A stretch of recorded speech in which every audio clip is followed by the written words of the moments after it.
Hi, good evening, everyone. I think the biggest achievement of this seminar today is how we've been able to maneuver this across multiple time zones, and a special thanks to Ashok, who's woken up remarkably early to make this happen. It's a real privilege and pleasure for me at the Center for Policy Research on behalf of CPR as well as Ideas for India to welcome you to today's webinar, A New Economic Imagination.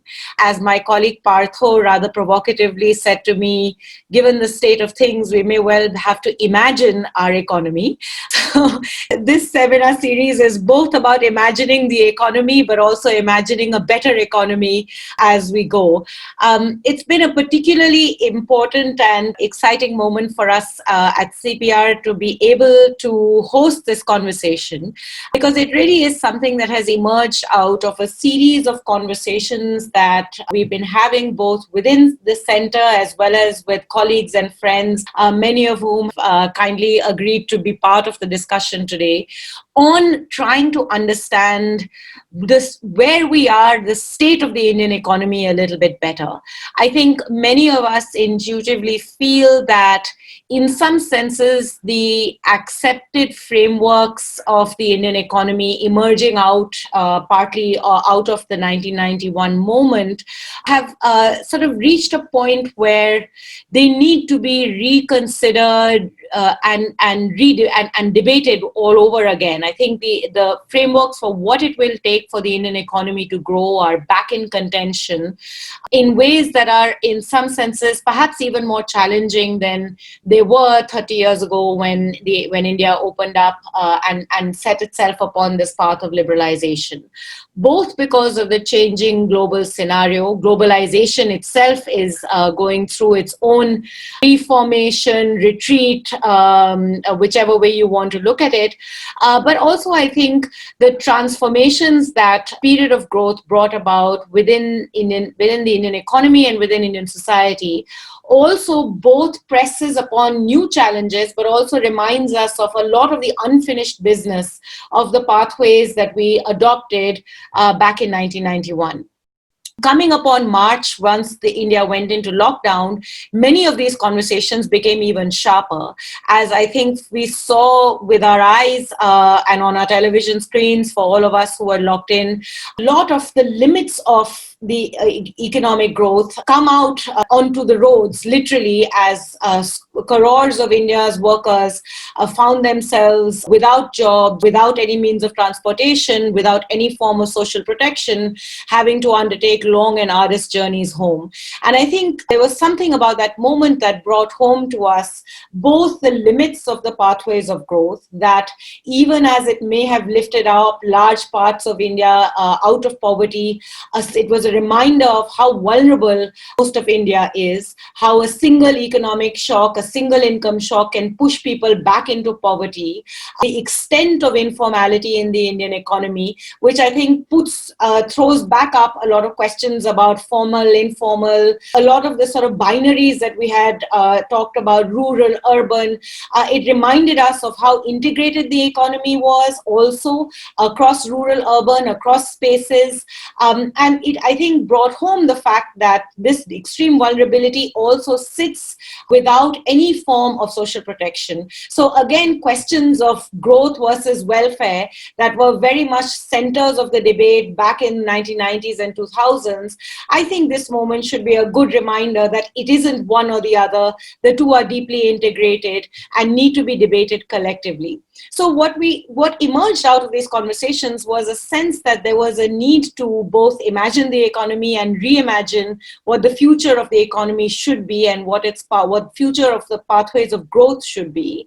This is the first of what we hope are a series of conversations that try and both bring together the facts on the table, give us a better understanding of what the Indian economy, the real economy, actually looks like today, be able to draw on those facts to debate what the pathways of growth ought to be, the pathways of transmission ought to be, and also push the envelope on the policy debates and the debates on what needs to be done in a way that hopefully moves us away from some of the binaries into which I think these debates found themselves locked into, and opens up the opportunity for a little bit more creative thinking. At CPR, we are very multidisciplinary.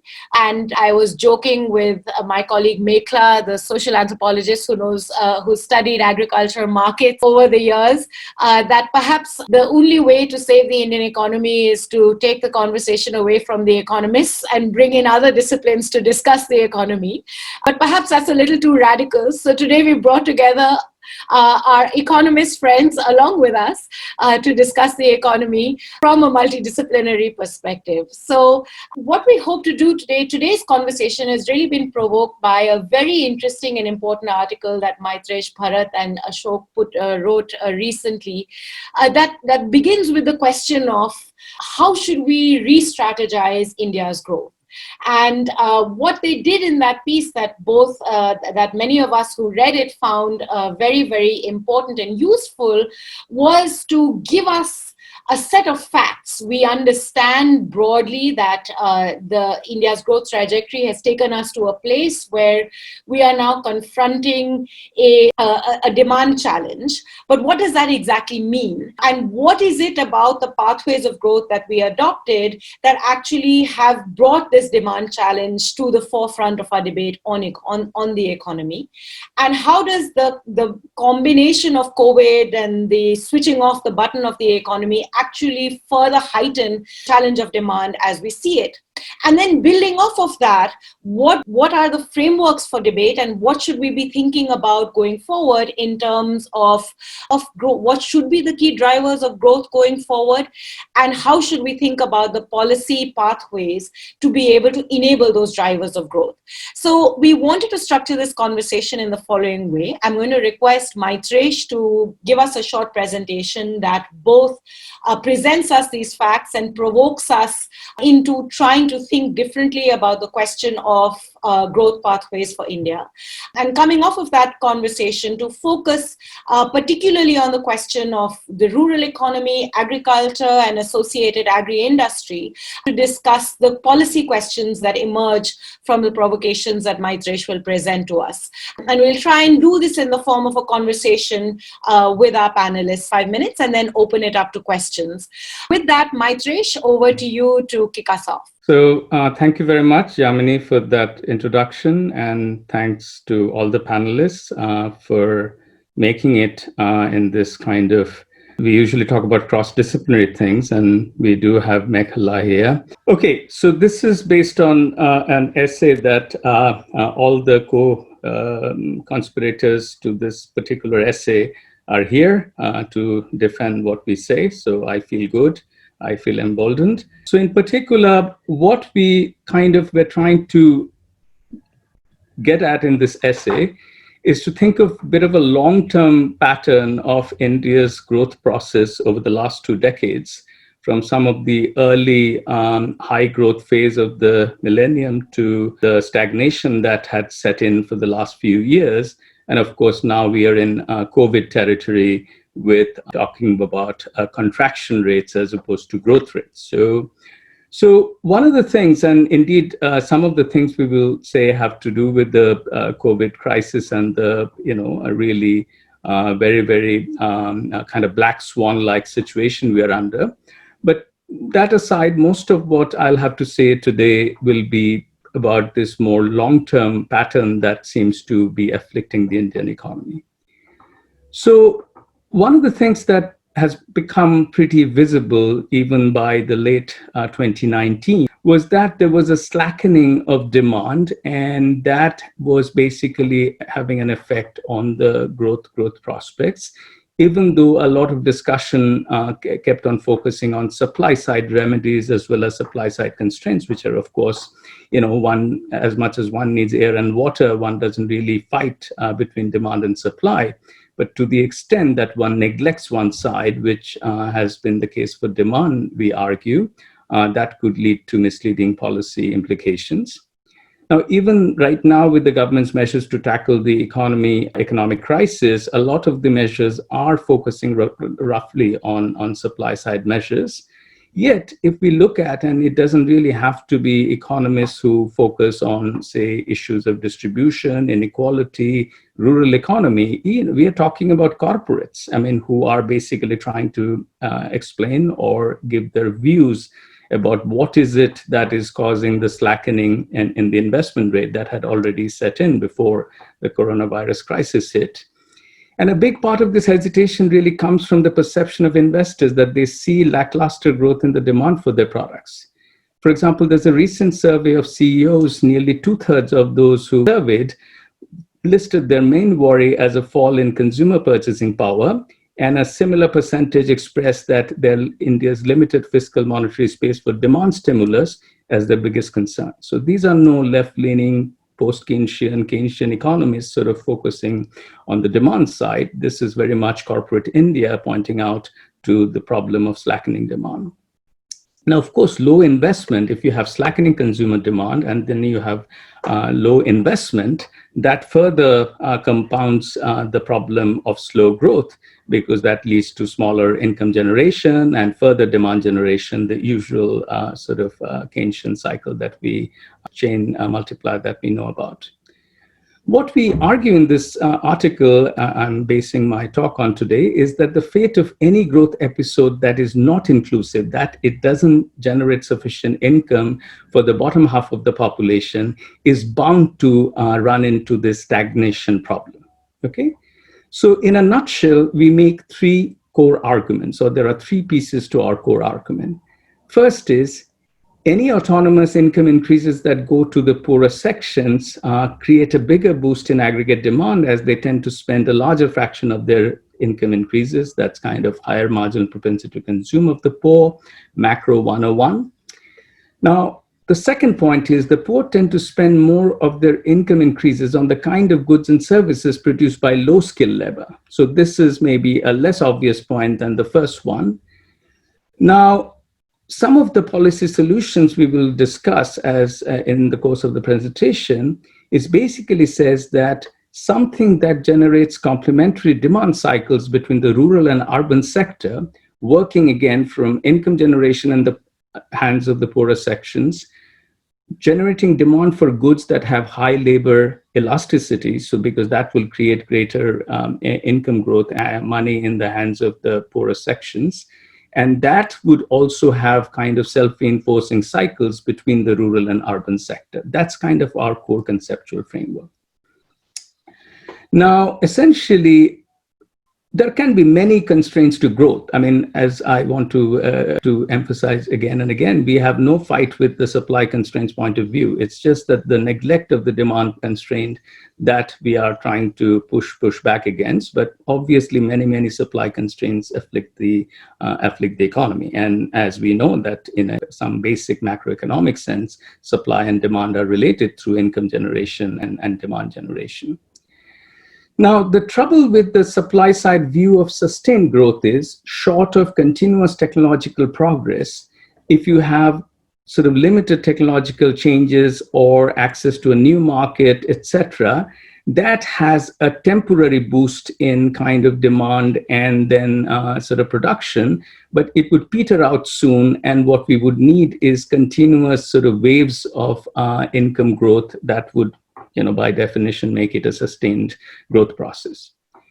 Now, one of the things that we have, a lot of people have focused on, and indeed India's kind of before the stagnation set in, the earlier experience suggested that exports can be a big source of demand. Why worry so much about the income generation that is happening to the bottom half of the economy, etc.? The trouble is that the Center for Monitoring the Indian Economy's Consumer Pyramids, on which I will have more to say, that nearly after 2 decades of relatively high growth in India, 60% of consumer expenditure is in food and energy, some very basic things. For the bottom half of the population, this proportion is 70%, okay? So the domestic market for goods and services beyond this essentials is relatively limited. And of course, if export markets were to be open and accessible and growing, then this limited domestic would cease to be a problem. But for a country like India, right now, and right now, this is post-COVID, about which I'll have something to say in the next slide. But in general, over the last 2 decades, China has absorbed a lot of the, market opportunities that were in the global arena. Smaller countries like Bangladesh did find specialized areas such as garments where they could carve out their own space and have a kind of export-driven growth model. But for a number of reasons, India is constrained from following an export-led strategy, which would basically imply that we cannot ignore the domestic demand. Now, this is something I just picked up from a very recent enlivenment, which is the ongoing export slump is the worst since at least the 60s. If you look at the numbers there, the blue thing is the total, the dotted thing is the 5-year moving average. And in particular, the labor-intensive sectors have been particularly plateaued or fallen. So this kind of says that, well, of course, if export prospects are there, that's fantastic. But for whatever reason, we have to be realistic and accept that, right now, the export prospects are not looking very great. Now, what happened between 2003 to 11? That was a relatively high growth period, except for the financial crisis, year after. Now, one reason was this growth spurt was triggered by the highly skill-intensive software sector, and that constituted a thin top layer of the labor force, and the gains from this didn't percolate sufficiently to the rest of the economy. And that is why, if you think of an impulse and wave kind of analogy, the impulse from this particular wave did not percolate enough into the deep heartland of the economy in terms of the income classes and the rural areas, and that is what caused this to be eventually sort of peter out. Now, I want to present now some concrete numbers before kind of outlining our core argument, and then I would, of course. So what I want to show in the next few slides is some data that we have looked at from the CMI pyramids in terms of the average kind of expenditure levels and saving levels across various income classes, and expenditure elasticities by various categories of expenditure. Okay, so if you look at table 1, and again, I don't expect you to absorb all this very quickly, but if you want to look at some of the points here, so these are by deciles. Okay, so this is the bottom 10%, this is the top 10%. And if you look at household income per month, we have for the bottom 10%, it's something like 5,000 rupees. And essentially, these are, if you look at the top 10, it's about 45,000 rupees. And these are all data based on December 2019, the consumer pyramids data.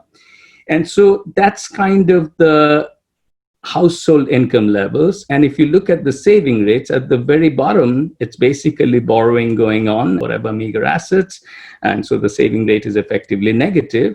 As you move up, you can see that for higher income deciles, the saving rate goes up. So therefore, the marginal propensity to consume, you can see, is really in the kind of bottom half of the households in terms of income distribution.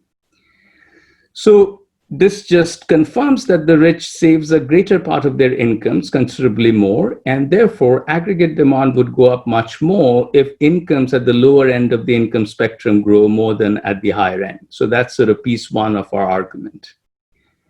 Now, to come to piece 2 of our argument, how would people distribute their extra expenditure across different consumer items? Okay. So my apologies if this table or the font size we did as best as we could. But what I would like you to look at is really the urban top 20% and the rural bottom 50%. These are the expenditure elasticities. Okay, if you look at the last 2 columns, okay, you have the various categories: all foods, cereals and pulses, vegetables, spices, fruits, etc., processed foods, and then you have more and more industrial or service sector items, which are intoxicants, clothing, accessories, etc., restaurants, recreation. And if you look at the elasticities of expenditure of the very top 20% and the bottom 50%, you can see some of the potential for gain here. For example, I hope my hand sign on the screen can be seen. You can see that for things like fruits, you have a high elasticity, expenditure elasticity in the bottom half compared to what you have for the top 20% of the urban top 20% income groups. Similarly, if you go to intoxicants, if you go to clothing accessories, for all of these things, the expenditure elasticity is much higher if you look at the bottom half of the population. Okay, it is only for some of the other more luxury items for which clearly you would expect a higher saving propensity, higher expenditure or consumption propensity that is coming out of the top 20%. To summarize some of the observations from this table, so basically, the expenditure elasticities for poorer consumers are higher for low skill intensive sectors such as food, clothing, intoxicants, which is especially noticeable if you compare with the top 20%, as I did. Now, these are much higher for non-grain food items such as fruits, vegetables, and dairy than for grains among both rural and urban populations. And expenditure elasticities for even of the most of the formal sector produced goods are comparable or higher among the lower half of the rural population, indicating that an inclusive growth process would tend to generate higher demand even for sectors like food, clothing, etc. So now I come to the crux of our argument. Given that India's 85% or more of India's labor force make its living in the informal sector consisting of tiny firms with little access to credit, this kind of produces 50% of the GDP, 70% of the population lives in rural areas, and that kind of includes 90% of the bottom quintile, according to this ICE household survey. Though only 40% of rural India's GDP, not all India, rural India's GDP is produced in agriculture, the rest of the economic activity is sensitive to changes in agricultural income. When farmers experience an increase in their income, they spend it on goods and services produced locally, as well as in the formal sector, often located in urban areas. For example, one core thing that we want to focus or advocate is change in the crop mix so that rural products find demand in the urban sector whose incomes are growing. For example, a transition from grains to horticulture, dairy, wine, and poultry will increase income. Now, economists rightly stress the movement of labor and other resources from agriculture to other sectors as the key to increasing incomes, especially among the poor. But given the very low productivity of much of Indian agriculture, the wrong crop mix in cultivation, poor rural infrastructure, and low connectivity markets, it is clear to us there are a lot of low-hanging fruits to pluck from India's agricultural sector. The challenge is to increase rural incomes and not just the output. And without drastically changing the crop mix, a mere output increase would result in a price fall, and it would continue with the kind of stagnant situation that we started out with.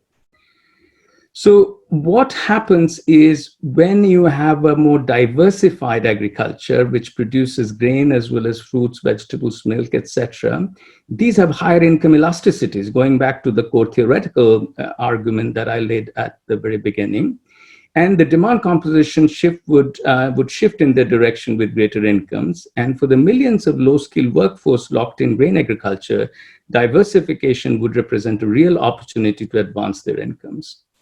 Now, of course, diversification requires supporting research and dissemination, a buildup of rural infrastructure, cold storages, availability of credit. It also would require a number of other institutional changes, and all of these would be complementary supply-side measures.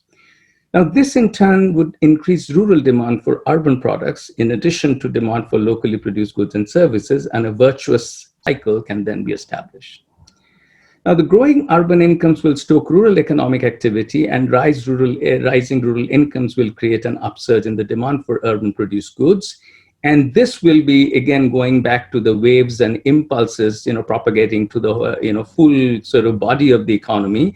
That is the kind of core argument that we kind of have to make. So I'll summarize and stop. The overall argument underlying the suggested rural red growth strategy is based on these three separate points. First is We need to have income generation in the bottom half of the income distribution, where the marginal propensity to consume or spend is higher, because that's where, if you have, say, an exogenous drop of money, that's where the money through expenditure will be pushed forward. The poor would tend to spend more of their incomes in increases on the kind of goods and services produced by low-skilled labor. So this would create essentially demand and then income generation for other poorer sections of the population, again, helping with the demand. Okay. And third, the particular policy solution that we suggested would also have this virtuous feedback going on between the rural and urban sector, a kind of domestic trade happening given the realities of international trade. And essentially, when policy interventions enable a change in the rural crop mix, the rural economy would start producing goods that urban consumers want. And as urban consumption of these goods rises, it will channel more income towards rural producers.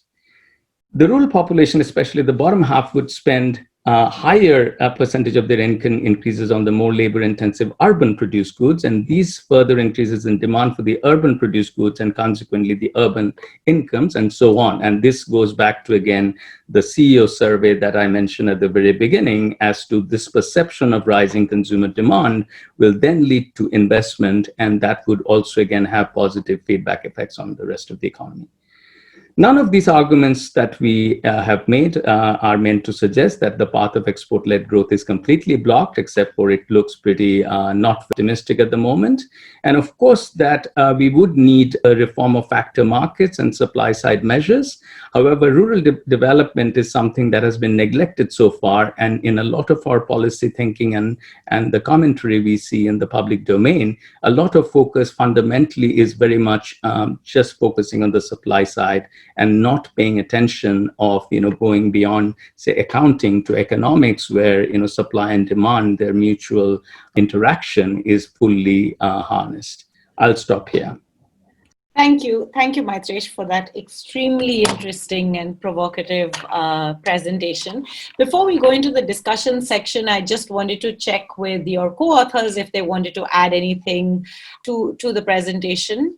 Bharat, would you like to add anything, just in terms of sort of laying the argument was pretty clear, as were the facts, but anything you want to add? No, not at this point. Okay. Ashok? Yeah, I'll wait. I'll wait. Great. Well, thank you. I think, to me, what has been so interesting about, what was so important and interesting about your intervention is that, usually when we talk about the rural economy, we talk about the rural economy from two frameworks. One is, how can we get people out of rural? And the second is, well, since we can't really get people out of rural, what are the kind of fair subsidy structures that we need to put in place that could provide safety nets as we find ways of moving people out of rural? And I think what this does is that it brings it back to saying we need to actually look at what is the core fundamental of the rural economy, that is agriculture. Some of the fundamentals of how one can actually strengthen agricultural productivity, and therefore, through strengthening agricultural productivity, associated aspects of the non-farm economy to be able to actually sort of building the foundation of the rural economy as central to building the foundation of the Indian economy, rather than saying, can we get rid of the rural so that the foundation of the economy will be formal, will not be agricultural, will be non-farm, and will largely happen, imagine, urban metropolises. And I think what to me was also really important here is that you're pushing us in some ways, and Mekhala, I'm going to bring you in first here, to think a little harder about what it actually means to strengthen agricultural productivity. You talk mostly about the importance of crop diversification. But there's another very critical element here, which is the nature of public investment in order to be able to strengthen the agriculture market, but also enable and incentivize crop diversification. This is not new. We talk about crop diversification very often. And now with the debate on climate change and pollution, crop diversification has got a different kind of urgency to it as well.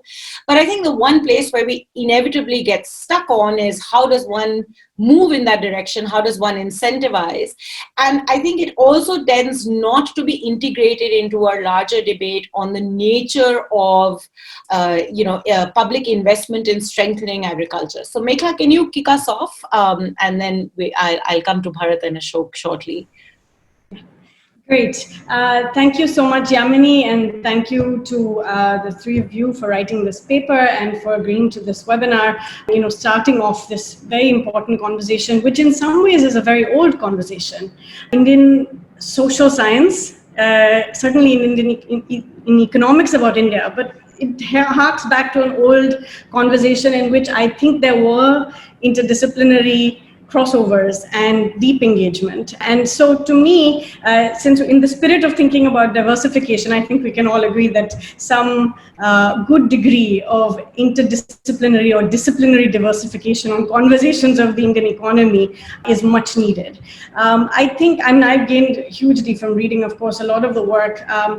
I really do think sometimes when we think about political economy, it's not so much the discipline, but about your real pursuit of trying to illuminate dynamics, but also understand that there is a conceptual energy and a momentum that is important. And I think what's exciting about this paper is that it forces us to think about both empirical data and some of our concepts with which we're working. So thank you so much for writing it. I thought I'd sort of address my comments on three questions around diversification, which was sort of critical to the argument that you're making, starting with the idea of crop diversification and then moving into actually the relationship between farm and non-farm agriculture and industry, and thinking about surplus a little more carefully, as well as demand, which is obviously at the center of your paper. But, I could not be happier or in greater agreement that we need to center agriculture and that we need to go back to imagining agriculture as a critical sector in the economy and one that fuels, has all these multiplier effects, which we've known about and studied and talked about, but seem to have forgotten.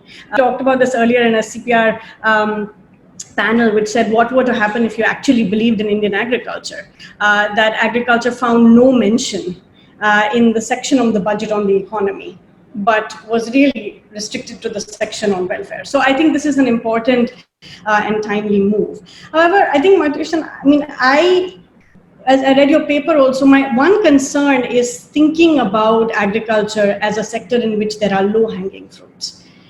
In the decade that I have worked on the ground in agriculture across multiple states, there is certainly a huge amount that can be done. But I'm not sure this is low-hanging. And it requires not only considerable public investment, it requires investment in institutions, local institutions, public institutions, a knowledge ecosystem that actually works, market intelligence systems that work. And it requires a great deal of political will. There's a high amount of contestation in these markets, and in agriculture is so core to Indian economy and society that is inevitable. So I worry a little bit about thinking about this in the language of low-hanging fruit, a good agricultural metaphor, but I'm not sure entirely appropriate for what we need to do if we want to seriously see transformation in this field. So let me explain what I'm thinking here. One major thing, and we often talk about the Green Revolution as having led to that kind of change, certainly in certain regions of India. And we know that the Green Revolution had very considerable changes in production and changes in food security for this country, but also had massive continuing agroecological effects, a great amount of cereal centricity in our policy. But also, very critically, I think what even brought that about was a massive investment, coordinated investment in agriculture. across institutions. So I often say that we have to take the right lessons from the Green Revolution, not necessarily the package approach. Clearly, decentralization and diversity must be a core to this. Much greater understanding of regional diversity in agriculture must be core to the story.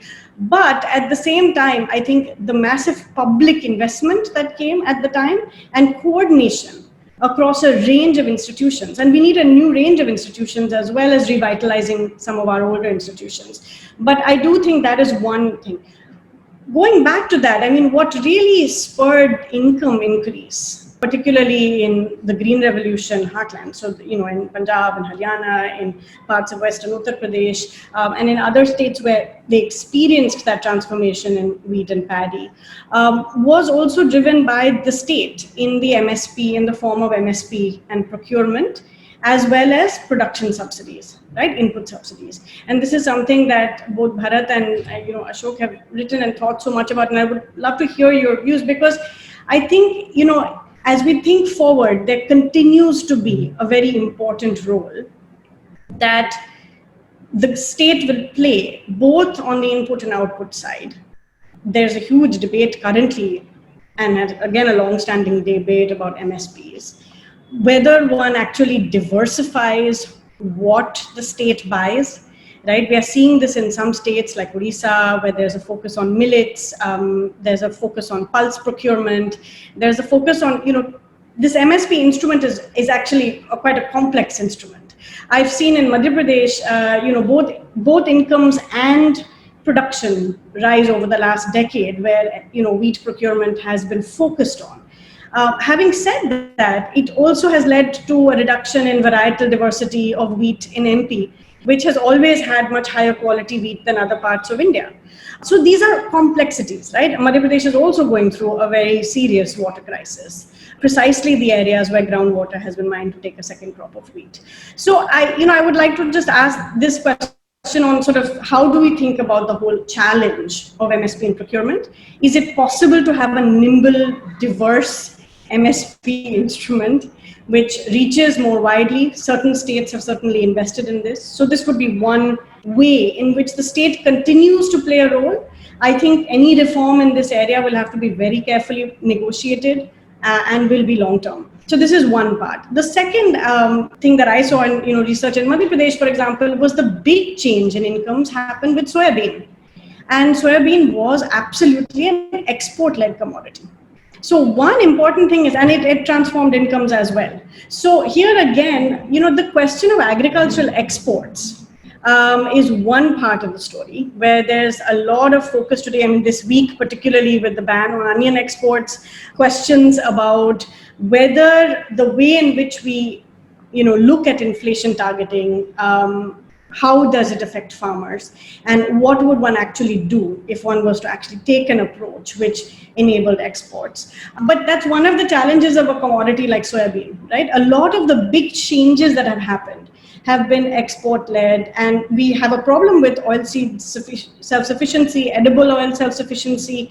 So reframing that discussion to thinking about what is the right mix, both agroecologically and in terms of demand.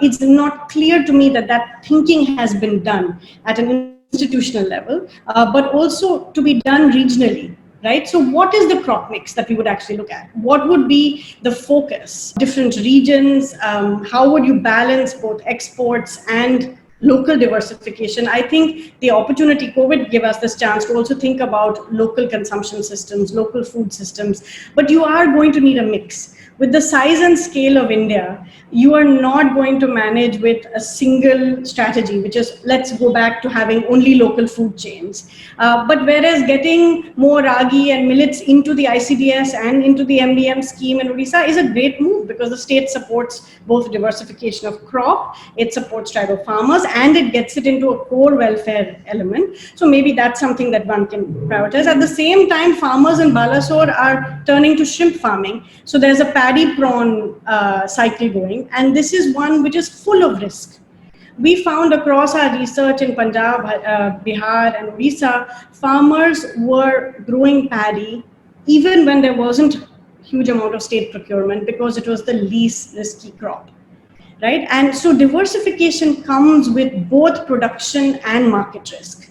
And that is one reason why farmers don't move to that. Actually giving them both more competitive and assured markets, covering them for that kind of risk and deeper participation and engagement, even if you do have very strong collectives of farmers organizations and other kinds of enabling systems and structures, it's very challenging. And again, on the question of farmers organizations and mobilities, again, we don't learn the right lessons from Amul. We often mention Amul as a great example of what can be done in terms of coordination. But again, incredible amounts of investment, capital and human investments have been made, and technological investments to see that sort of sector develop, right? So, I mean, I would like to sort of just leave this point to say that yes, agriculture, but I think we need to do a lot of creative thinking about how this is going to work itself out, and how do you have this mix between education. I've taken a lot of time, so I'll just make a couple of other quick points, which is actually about the demand side, the point you mentioned. And this is something that I saw very much in Hadda when I started research. 2008 to 2012 was a time of rising commodity prices across this area. And you could actually see the ways in which farmers' income translated into demand, right? You could also see this in the 15 years prior to that, when this region got canal irrigation, it got market reforms, it went from a monocropping cycle to growing soybean and wheat, incomes expanded, politics changed, so there was an increase in incomes. And farmers had a very interesting story about how they started investing surplus, beginning by investing in production, then moving on to simultaneous investments in human capital, so a great amount of investment in health, in education, particularly education of their children, so not so much health, but education of their children was a big aspect. And this is where the relationship between the town and the village changed. So they used to say Hadda used to be a town, a village of townsmen. It is now a town of villagers. So, really thinking about the way in which urbanization is a critical part of the story that you have actually tried to build up as a possible pathway as well, but small town urbanization. But they hit a problem. At a certain point, a lot of diversification happened into the retail space. And they found that they were hitting a point where farmers didn't know where to invest their surplus productively. Agricultural productivity had taken, its place, but on other elements, right? And this was a big problem, and we've seen this in the work that has come out of UP and in many other places. Craig Jeffrey's work on time past, that when you have agricultural surplus and the rest of the economy doesn't respond to it, you run into significant problems. So there is a coordination issue, because it's not just about growing enough for agriculture. The economy, other aspects, and this is a critical part of agriculture, is that you can have distress-driven diversification or surplus-sustained diversification. And when you have surplus-sustained diversification, other elements also need to kick in. So I'll leave it here, just thinking about both of these elements, both the challenges of diversifying within agriculture, the role of both the state, so how do we reimagine or rethink the MSP and procurement regime and make it more inclusive and more diverse, as well as look at markets and the challenges of growing diversification there. And then in the second bit, actually looking at these linkages in more detail. I'll stop there. Thank you very much. Thank you. Thanks, Mekhala. As always, you're pushing the argument further in exactly the right direction. And I did want to bring in Bharat and Ashok to respond, I think, to two very important points that you're making. One is sort of on the nature of public investment and support that the state has to give to enhance agricultural productivity and incentivize diversification, but also the question of how does one then think about agricultural surplus and the interlinkages between the rural and urban. Let me push this a little further, because as I was, as I read the piece and as I was listening to the arguments, and there is absolutely no question that we need to bring the focus back onto agriculture. The assumption that you can enhance, you can move people off farm without enhancing agricultural productivity, that I think we had fallen into the trap of deeply flawed, as we've seen. But it is worth remembering that, we did see a period of growth, and that period of growth saw a degree of surplus, changed consumption patterns, as you say, Mekhala. India. But in those transformations, we also have seen two very real things. One, that complexity of rural India means that there is a large part of the poorest of the poor population that doesn't necessarily, even in the context of rural India, benefit when you see good days in agriculture, relatively good days in agriculture. Deep exploitation that is embedded in the agricultural story in India as well. How does one think about that? And I think a lot of the big push in thinking about the rural economy that particularly came around the NREGA and other forms of support and welfare provisioning, in some ways was trying to address this big challenge. How do we see the interlinkages between subsidies and state-led incentives for enhancing agricultural productivity, but also what about all those who get left out, vulnerable to deep exploitation, and what should be, how does one think of growth in that context? Is one very important question that came to my mind. And if you think about NREGA itself and the kind of social conflict that NREGA created in rural India, particularly in its heydays, it was the big pharma that really pushed back against NREGA in a big way. So how does one think about the rural economy and its complexity from that point of view?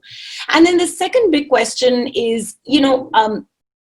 what should be the kind of public investments that are needed to strengthen markets that would allow agriculture surplus to get reinvested in ways that actually strengthened the economy, the non-farm economy. And again, that sort of takes us in the direction of thinking harder about the small and micro enterprises and the small firm in and of itself. And I think again there, we've always thought about manufacturing a lot more from the point of view of how one can link manufacturing with exports, rather than thinking about what is the kind of manufacturing that we need to respond to local consumption and local demand. What does that mean? Because demand has changed. I mean, just in very simple things, in all the years that I've spent rural India, you can see that basic consumption for what people are wearing has transformed dramatically. The kind of services people are going for, the flourishing of the beauty parlor that sort of almost became the one big micro enterprise that every SAG was training itself for. We have a good enough understanding of the transitions that have taken place and the shifting nature of demand that would then enable us to think about directing investment in ways that can actually be genuinely responsive to the home market. And I think that again is something that we don't fully understand, that needs to be unpacked better as we think about what a rural-led growth strategy could look like. So Bharat, can I turn it to you to respond to some of these provocations? Thanks, Yamini, and thanks, Mekhala, for those comments. Let me first get the MSP and subsidy issue out of the way. If you take all subsidies, not just MSP, but there are input subsidies, electricity, fertilizers, it's about 2 to 2.25% of GDP. Okay? And so given that farm income itself is about 16% of GDP, that's a pretty significant amount. In fact, some other calculations that I've done, it's just on the aggregates, subsidy income is about 1/5 of cultivator income, excluding all agricultural labor, just cultivators, those who own land. So if you removed it, that absence will be felt. Okay, so it's however, the non-agriculture incomes and non-agriculture output per worker, it's many times that of agriculture output per worker. So there is basically what Yamini you referred to earlier, the well-known fact that agriculture in some sense contains too much labor inside it. So, and it's in fact, calculations by people like Ramesh Chand, they show that profitability per hectare, it's not that low on aggregate. It's just that the the asset sizes are so limited. They don't have an asset base. So anyone with less than a hectare will find it very difficult to make any kind of a living from agriculture. So this gap, incidentally, between farm and non-farm is mostly due to the organized sector. Actually, the gap between the farm sector and the informal sector, the unorganized non-farm sector, is not that much. In fact, it's not much at all. But the gap with the gap is really with the organized farm sector. So really, in some sense, the debate in India is not really between agriculture and the non-agriculture, but really the informal sector versus the rest. That's the huge gaps that we have. Coming back to the subsidy question, there's always the question of money, and there are the things that Mekhala also mentioned. There are side effects or negative externalities with price supports. Farmers are sort of locked into cereal agriculture. Punjab is going bankrupt with the power subsidy, and then there are we know the effects on water tables and groundwater. So policy debates there is so India is now doing some kind of direct transfers with the PM Kisan scheme, and other states have experimented with them, but those are in addition to what these distorting subsidies that we already have. They're not substitutes for them. So and then there are problems. I mean, they were rushed out before last year's elections, but the land record system is in a mess. There are errors with which these subsidies are being transferred. Tenants are left out, and so on. But the more fundamental point is that if the divide is between the informal and formal, why should these direct transfers be only limited to agriculture? And considering that informal is pretty much the whole country, you could have a universal direct transfer, and that would take care of all of these issues. So I think in terms of subsidies, I don't think there is any escape from thinking in terms of these universal kind of direct transfers. These we have certainly the costs of these have been documented. They are large. There's no question about it. Now, Mekhala's point about the place of MSP. MSP is, by the way, just one element in this subsidy thing. And certainly the provision of markets where the state played an important role in the Green Revolution. And possibly, they can also play a useful role in when they want to supplement diets through the introduction of millets in various programs. But we are also seeing massive flops in terms of these state interventions, like the state intervention in terms of pulses. These are things that not only this open-ended procurement is very difficult to do, and the states don't have the capacity to do it. I think that, in my view, it's a very difficult path to pursue. And what happened with Madhya Pradesh was that they were essentially free riding on the central scheme. So they spotted an opportunity, which is what Chhattisgarh earlier also did. Basically, the central government is picking up most of the bill. So why not do it? And excellent idea. In fact, I'm surprised why other states don't do it. Bihar should be doing it more. Odisha should be doing it. But really, the cost of it, they are not bearing it. So it's a thing for states to do and pass the bill to the central government. But sooner or later, the central government, you're just passing the buck, the problem will be there. And I agree with Mekhala that these things, interventions that we talked about, they require money and effort. But I think the way in which we meant low-hanging fruit was that there are very concrete possibilities. It's not something that is, it requires effort, but we see that there could be very high returns to investment in these things. And I think the thing about moving beyond staples is that even for the poor, you're talking about the bottom 2 deciles or so, cereals is only 1/3 of their food expenditure.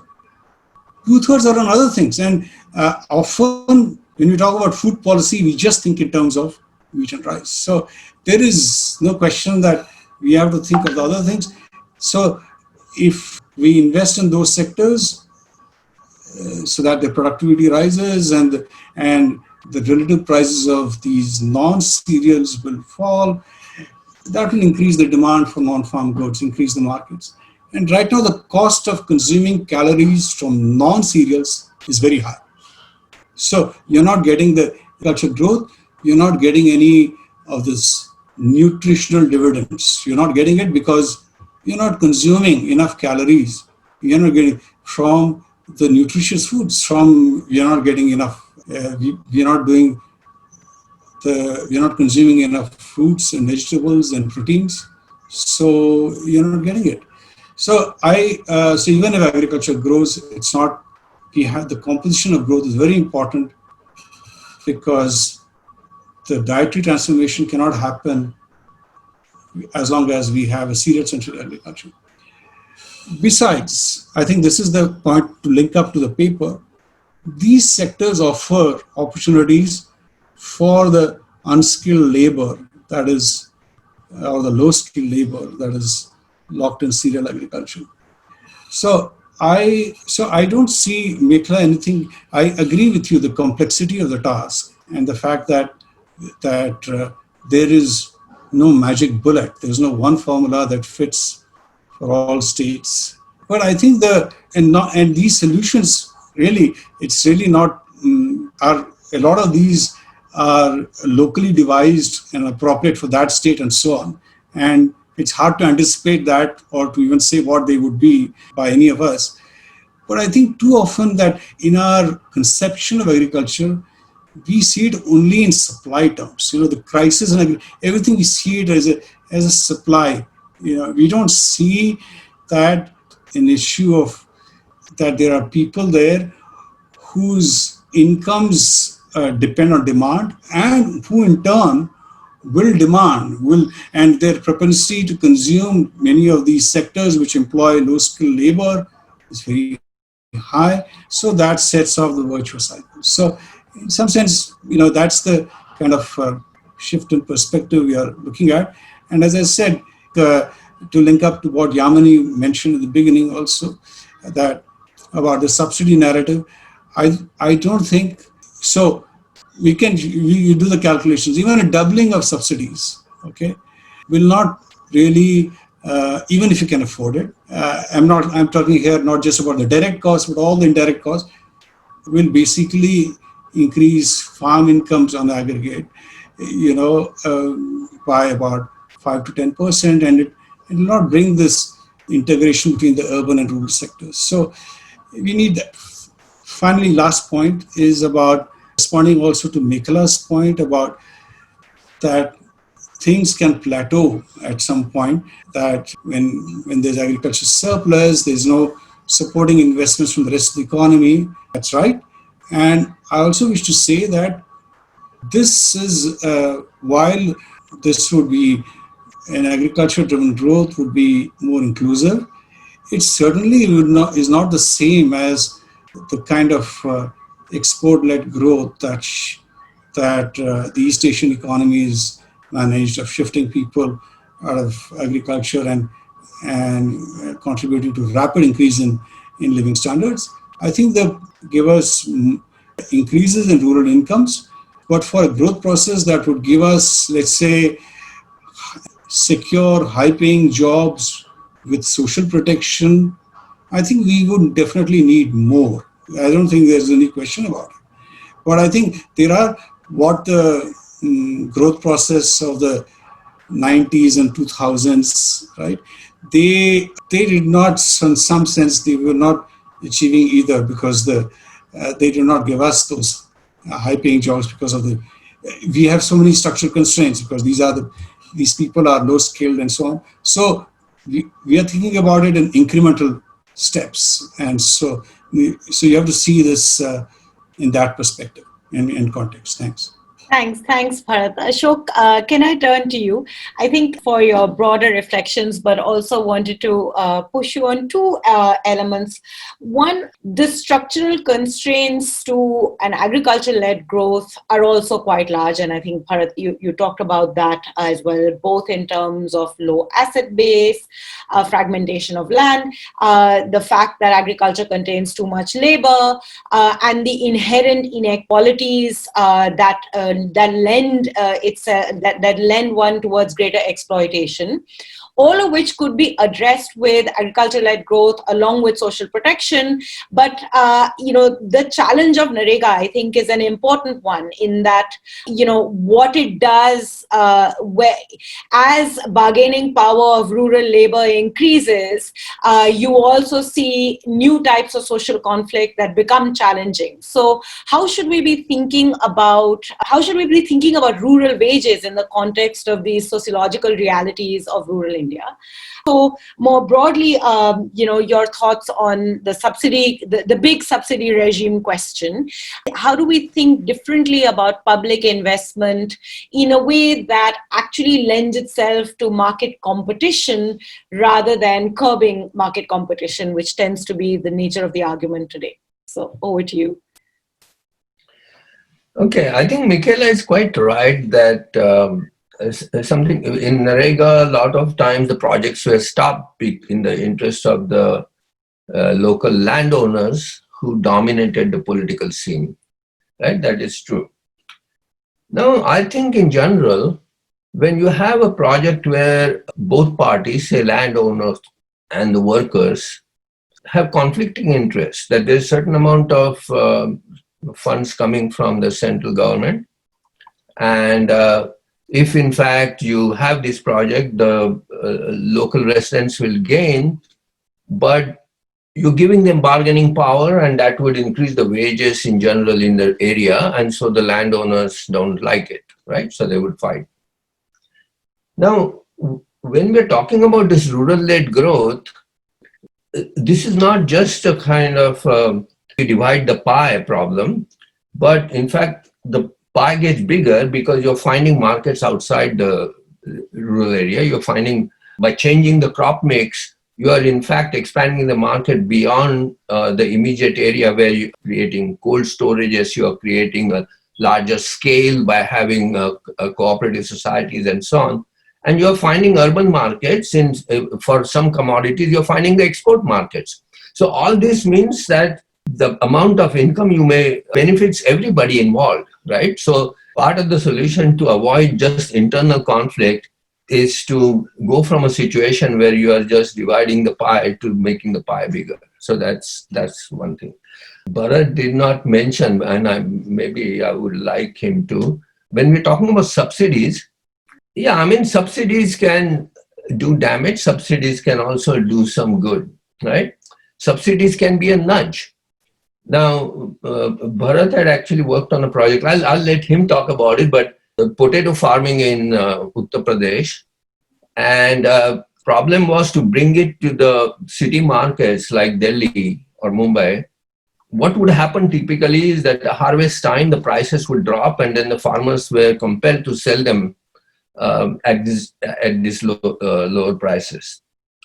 But with the cold storages, they could actually keep the potatoes there for a while, and the prices could allow, they were allowed to be stabilized. Farmers in fact made more money that way. Now, who built these cold storages?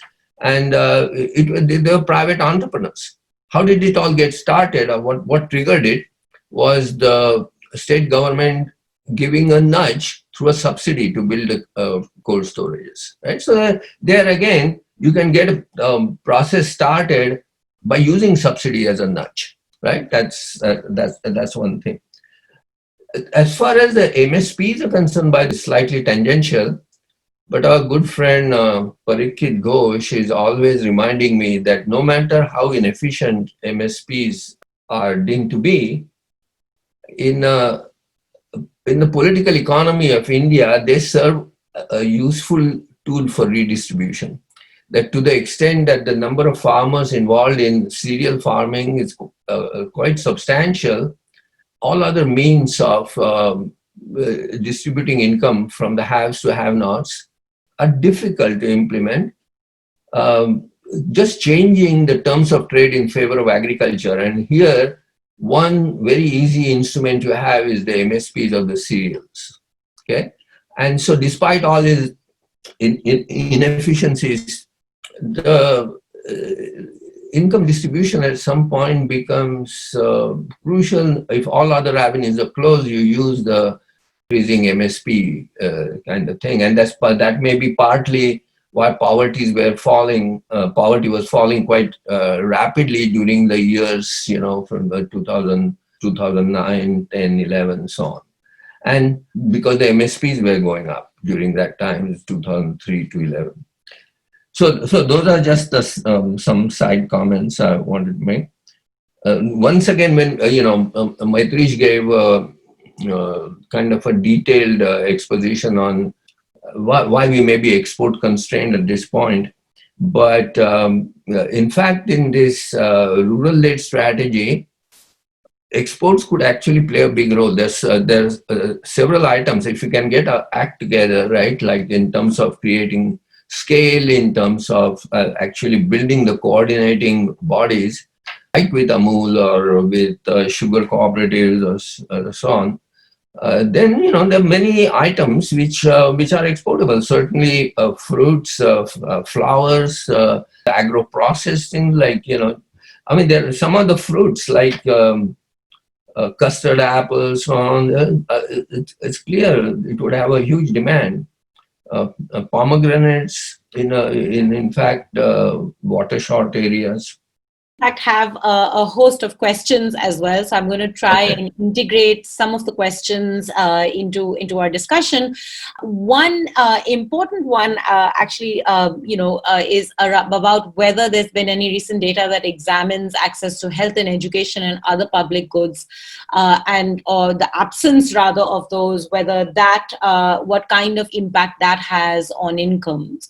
And I think I wanted to sort of relatedly think about this a little bit. I think the whole question of agricultural surplus does lend, in fact, we saw this proliferation of the private university all over India, especially in some of the peak growth years. It does increase demand for education.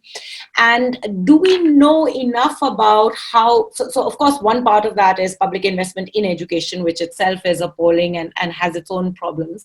But are there ways of thinking about a more effective response to that demand for education, which could enable us to address the coordination challenges of building on converting that surplus into greater productivity? Wow, this requires another webinar. But anyway, for education, it's not a demand problem, right? That's very much a supply problem.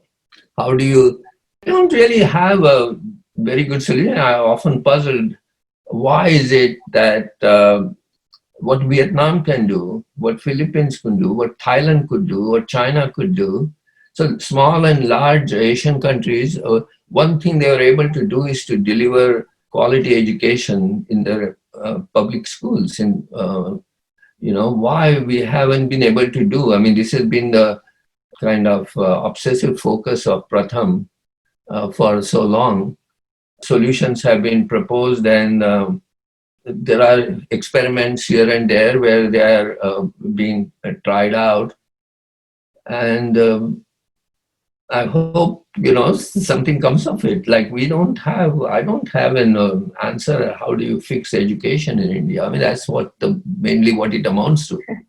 Well, yes, but also, how does one think about responding to, are there ways of thinking about building the economy in a way that also responds to the particular kinds of demand that emerge in moments of agricultural surplus? And one of the big points of demand have been on education, actually, more than health.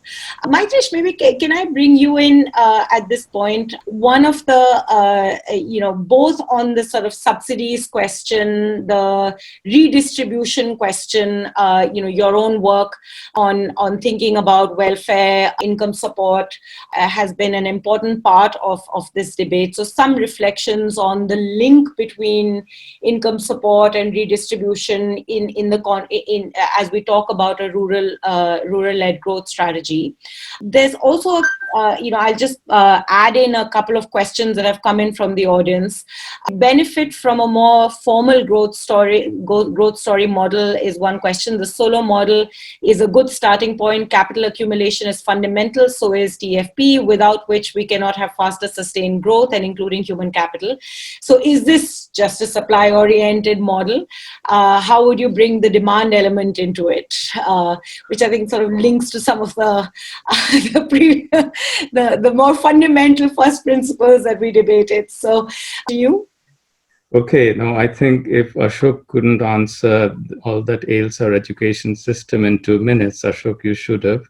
I cannot answer all the different aspects of design of a welfare safety net and the kind of infrastructure and subsidies, and I mean it in a serious way. These are substantive and important questions. So to pick a low-hanging fruit among the questions, and this is really being too fond of the agricultural metaphor and the crop diversification direction we are suggesting. So I would say the easy one is some of the questions have related to having a more formal a theoretical framework for how does one integrate the growth story with the demand story. I can only blame my co-authors who thought I was too nerdy in my earlier presentation on the same, where I had a couple of slides which exactly shows how do you integrate a demand kind of side to a standard growth model. And again, it's a big literature out there. So and I'm happy to share the slides for those who have asked that very focused question before coming to the more, policy questions, is basically what you do is anything that boosts investment leads to growth. That's the kind of standard argument, right? That anything, and as you saw from some of the arguments of the CEOs and in general, that it's perceived increase in demand that causes people to invest. That's why you want to increase in capacity and so on. And that's the linkage. So there's an entire kind of post-Keynesian, Kaleckian kind of growth literature, which basically have integrated a solo type growth model with a more Keynesian framework where people who are poorer kind of, spend more. And because of that spending, capacity utilization kind of goes up in the industrial sector, and investment is a function other than the supply of saving, also of the capacity utilization parameter.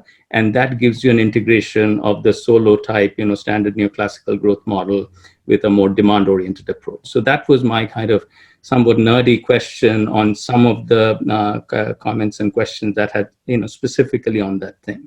But coming to the more broader question that raised, yes, I mean, there are lots of pieces here. And once again, I think in the comments, there are some very good questions about why not Narega, why not build smaller cities and kind of invest in them, even in the more rural areas, having a more kind of diversified approach, not just to the crop mix, but in terms of the structure of economic production towards manufacturing, etc.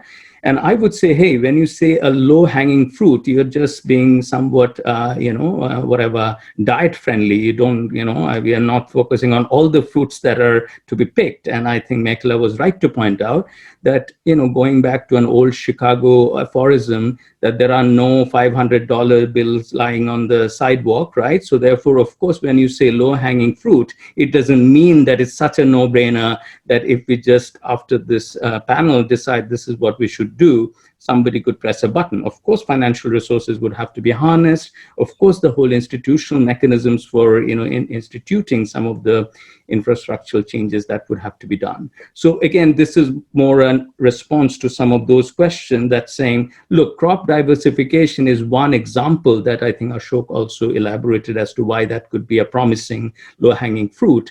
But we would be nuts well, that's I suppose, I'm sticking to the fruit and nuts and, domain. We would be nuts to advocate that that's the only fruit to focus on. I mean, clearly, that's why, we need to look at a broader set of things. On the income support, and so, see, it all depends on, if you think about your objective of economic policy, one is to kind of restore the income levels, kind of really going back to from the contraction phase we are going through to, hopefully the restoring our income levels and then hopefully growing. So for that, anything that boosts sort of the demand side and also relaxes supply constraints, you would need this intertwining kind of cycles for that to happen, right? So that's where, to state the kind of obvious and widely agreed wisdom, without the public health crisis somehow is the first order thing that's on our table right now. So without that sort of substantively being kind of, at least relaxed a bit, all of this is a little theoretical, right, in terms of, implementing some of this. But coming back to that specific question, I think that the purpose of a social safety net is to really protect the very vulnerable. So whatever is happening to the rest of GDP, growth, whatever, you want to provide a safety net for the very vulnerable, for the reason that in the end, that's our kind of humane commitment to an economy. Is not just the output or the income levels and growth rates, right? In the end, it's about people. And therefore, as some of the plight of the migrant workers and others have shown, I'm sure all of us are on board saying that some kind of a safety net is important. But it's also, to the extent these income support or these kind of, Narega is a good example, or the public distribution system, as Ashok mentioned, our common friend Parikshit Ghosh, in fact, something ongoing that I'm working with Parikshit and will be presenting this week as well, kind of elaborates more on that. So all those would also have demand side effects. So it is to say that, look, it's clearly social safety net should be primarily for protection of the vulnerable, as well as, for aggregate macroeconomic shocks, as well as idiosyncratic shocks or particular groups that are vulnerable, say the elderly or children, whatever. So that's the purpose of the safety net, and that should be the first order purpose of any safety net, right? But you can also integrate a little bit of the income boosting aspect of expenditure on this, and that's where the kind of marginal propensity to consume of the poorer sections, etc., that would help in if we had a direct income support, because a lot of people would just be tightening their belt right now given where the situation is. I'll stop here, but I'm happy to clarify. Thanks. I think we're actually inching very close to the end of our, and I did want to give everyone one last chance for last reflections and comments before summing it up. So, Mekhala, maybe we can start with you just to respond to what you've heard and any further comments, but I'll cut you off at about 3 to 4 minutes so that we have time for everyone. Sure, absolutely. Thank you so much for answering those. I think one of the important takeaways from this conversation, and I think Maitreesh mentioned it right now, is that it's about growth, a rural-led approach, and in which agriculture is, central. It is not the only way in which one has to engage with the complexities of the Indian economy. But I think this is a very important reframing, and it is vital. Because of the structure of the Indian economy, I think without investing seriously in agriculture, without understanding the relationships between agriculture and the wider economy, both local and global. And I think without actually seriously also understanding the relationships between the agrarian and the urban, which are also very complex, and we've already discussed some of those dimensions. So I think the refocusing is very important. And, there's a question which I think it's worth taking. Parliament is in session at the moment. These 3 bills are being put forward, and there's an important question saying that after so long, several decades of actually underinvesting, the kinds of public investment that your paper actually assumes will be required, where will the political will come from? And I think this is a critical question, because I think for a very long time, and this is actually it's very important also that we all engage with the farmers' movements and understand that for many, many years, the only thing the state has ever promised, very partially delivered, has been subsidies and MSP and procurement. And the very possibility of even a withdrawal of the basic things that have been provided very spottily in only certain regions, right, is creating such a political turmoil. And I think it's very important for us to think about where will this social contract, this new understanding of actually the state's investment in agriculture come from. And I do think a very critical leadership role in this has to be played by the state governments. Yeah. That is where I have seen the change actually come. And I think it's vital that the state governments lead this story. So even as we talk about one nation, integrated, national agricultural markets, I think actually what we're looking for, if you want this kind of story, is a strengthening of state institutions and public institutions, collective institutions at the most decentralized level. So you're looking at state and districts and regions. Agriculture and watersheds don't follow administrative boundaries. We are going to have to think very creatively about the kinds of institutional forms that will support this, what actually appropriate infrastructure could look like and should look like, building it in the right places. This kind of energy is required, and it needs to come from the state. So, I do think that there is a possibility for it, but I do think we need to reframe, and all of us need to engage with the people who are fighting where it really matters. And there, I think, just like with health, it's not a revealed preference. There is a real need, and I think there can be, pathways for much deeper engagement. Absolutely. Thanks, Mekhala, and thanks especially for bringing in the important point about where within the architecture of the state the real investment has to be made, and particularly I think the local governments that we are not talking about. Bharat, over to you, but I did want to just bring in an interesting question that's come up, which is sort of trying to turn this on its head a little bit, saying that, what if we think about investing in infrastructure access in small towns? There are normative grounds to invest here, and this may well boost demand for agricultural goods from sourced from surrounding areas. So how do we think about investments in the small towns in this entire narrative of a rural-led growth strategy? Yeah, I'm sure there will be many worthwhile opportunities there. I would go back to what Mekhala just said. I think a lot of it has to be done at the local level. And so it's very hard to know a priori which experiments will work. And I think it's only a matter of one political entrepreneur who can change things around. And for instance, Ashok mentioned the cold storage story. There is a corollary to that. There is it expanded markets for farmers, no doubt about that. But but during the time they hold on to these stocks, they need some consumption credit, and so they got that from the cold storage owners who had the crop as the collateral. But it's still heavily biased towards the larger farmers. So it's actually ripe for some innovation, some startup to come and do it. And I feel possibly there are many of these opportunities, and it just needs that inside, it needs to be more on the front pages so that people become more aware of it. That's what I think. Thanks, Bharat.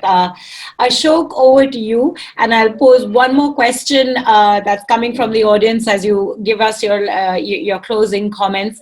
This is around the question of wages, asking why wages are kept so low in India, both in agriculture and non-agricultural sectors.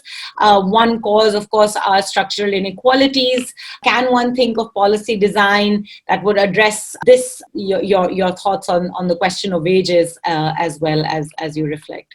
Let me come back to your question in a minute, but it just occurred to me that while we are talking about various solutions for the future and so on, right now, a few days ago, the central government, I understand, announced a ban on onion exports.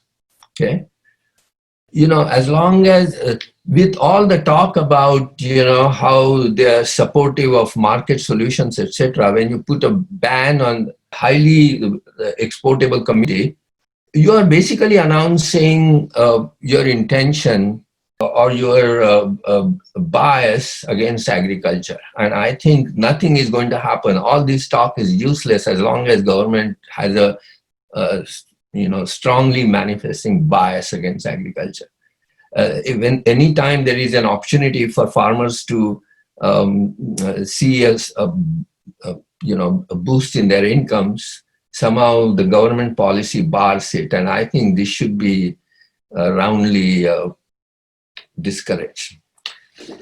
Anyway, now, why are wages low? I mean, India is a very poor country.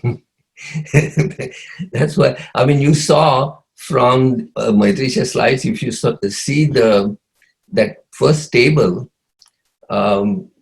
contrary to what people believe,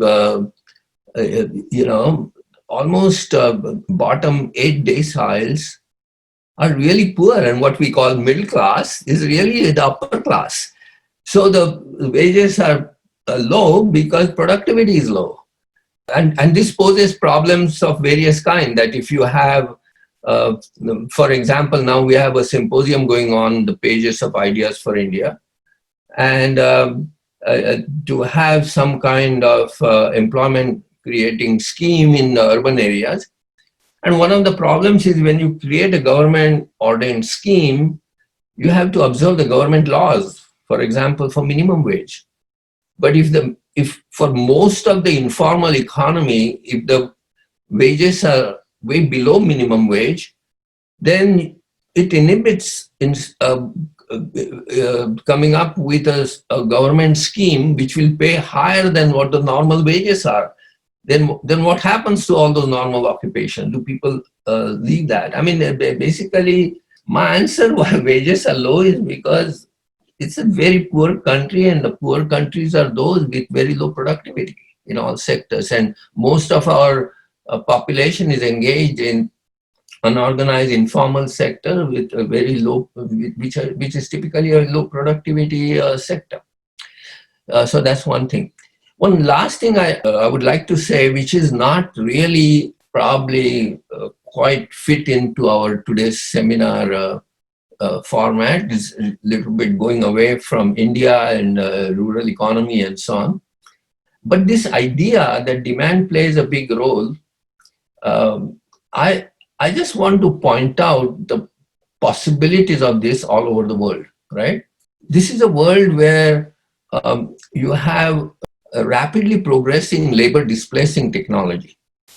And what that means is, we have technological change, but a lot of this technological change is skill biased and labor displacing, which means one skilled person with a computer and a machine can do the job of 10 semi-skilled or unskilled people, right? So this has been the pattern. Now, when that happens, what happens? First of all, income gap between the skilled people and unskilled people grows quite a lot. And this is where we have huge income inequality. I mean, this is one of the factors, not others. What happens? Rich people save, poor people don't save. Wages have been stagnant all over the world in developed countries, while the savings have been growing. And even in the 2007-8 financial crisis world over, one of the things that was pointed out, there is a savings glut. So all these savings are looking for somewhere to invest. Now, there are a lot of investment opportunities in the developing world, but of course there are political risks and so on and so forth. So they don't want to invest there. What happens to that saving? They finally end up in investing in assets and create asset bubbles, housing bubbles, right? Why? Because on one hand, they would like to invest in firms and produce something, bring in new technology, increase the production capacity. But why would they do that if they see no increasing demand? Why is there no increasing demand? Because the wages are stagnant. So most of the masses, their demand is not increasing because their incomes are not increasing. Then this is the situation. It actually it explains the growing inequality. It explains the savings glut, and it explains the asset bubbles. And all these are consequences of non-inclusive growth. And so it's an issue which plagues the whole world, is what I wanted to point out. Maitreesh, over to you for any last reflections. So a couple of quick points. First of all, I think I really thank Yamini and Mekhala to take this initiative, because it's been part of some conversations certainly I've been having with them, and I'm sure many other conversations going on parallelly and in an overlapping way, where factor market reforms, state capacity, the rural sector, infrastructure, the demand side problem, these are all big pieces. These are all big chunks, and they're interconnected in interesting ways. And I think that I really hope that this new economic imagination is something that kind of thrives and will be happy to part of this conversation, because I think it's a really important initiative. And I really thank Yamini, Mekhala, and CPR for hosting this and taking this initiative. It really it's been very stimulating. So beyond that, I only will make two quick points. First is, I think Ashok gave a very nice kind of, real world example of what some of the theoretical questions we're asking, that, why does demand factors matter for growth? And, as he said, that if there's one person who's producing more, but displacing 10 other people who would have produced a bit less, you're losing a whole lot of demand there. So you have to assume this, the one person producing this more, somehow there's an export market, maybe aliens from other planets. I'm just, I'm going off tangent here, but you need that. And the supply side fundamentalism assumes there's some export, something that will get sold, and it's not taking into account the fact that you have displaced 10 times smaller Y, and the consumption that would have come out of it. I think that's the core issue that, it is something that everybody has to take into account. And this also relates to the fact that in lots of settings, equity and efficiency are not so much in contradiction here. If you really create more income among the poorer sections, and there's no way you can escape the rural sector or agriculture here. Somebody may have, I saw a comment where somebody says, hey, it's only 15% of, income, right? But the answer, again, following Ashok's example, is 50% of people, right? And the fact that income is so low is part of the symptom that we are trying to overcome, as opposed to somehow write off agriculture and look for solutions elsewhere. So I will stop here. And once again, thanks for organizing this. And there were lots of stimulating questions. I wish we had more time to answer them. There's always the demand for more time, which is, even in the world of webinars and Zoom, remains one of the biggest binding constraints to imaginative solutions to the world. But I did want to say two things. I think one of the things that really got us excited to our conversations and in reading your paper was the fact that we are able to open up to face the facts and build on those facts to say, what will it actually take to think about a growth strategy that is genuinely inclusive, that is genuinely builds on and addresses and impacts the lives of the vast majority. And I think that there couldn't be a better starting point to the larger project. If we really want to think about reimagining the Indian economy, then we have to recognize that one of the biggest challenges that we've confronted, despite a fairly good phase of nearly 2 decades of relatively good growth, the pathways and the choices that we made were such that we left out a large part of the population.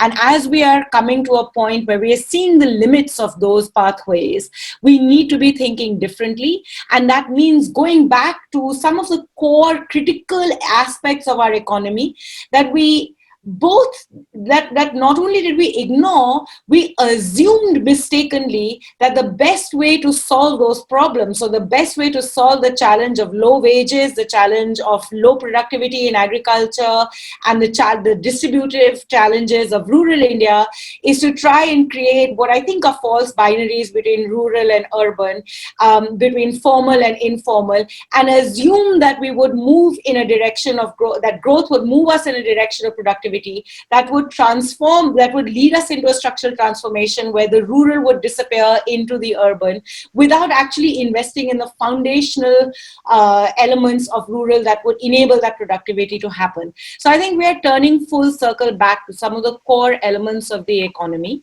Of course, those challenges, the challenges of resolving the real economy, are no less daunting than the challenges of building capital markets and making and more sophisticated financial institutions for India, that was and opening us up. That was part of the big growth story of 1991. It is about rethinking where and how we need to be investing in state capacity. What does it genuinely mean to make India's growth more inclusive? Where are the coming together of the redistributive welfare agenda with the growth agenda, and building a competitive market ecosystem that is bottom up rather than top down, trickle down. So thank you for this very provocative and thought-provoking initial initiation into this conversation. This was meant to only be the starting point of what we hope will be a sustained conversation with all of you over time. And especially thanks to all our participants who've given up dinner or woken up remarkably early or sacrificed tea, depending on where you are in the world, to be part of this conversation. Really, really appreciate your participation, your provocative questions, and look forward to more. Thanks all of you. Thanks Ideas for India for partnering with us in this conversation, and looking forward to more. Thanks everyone. Thank you. Thank you. Thank you.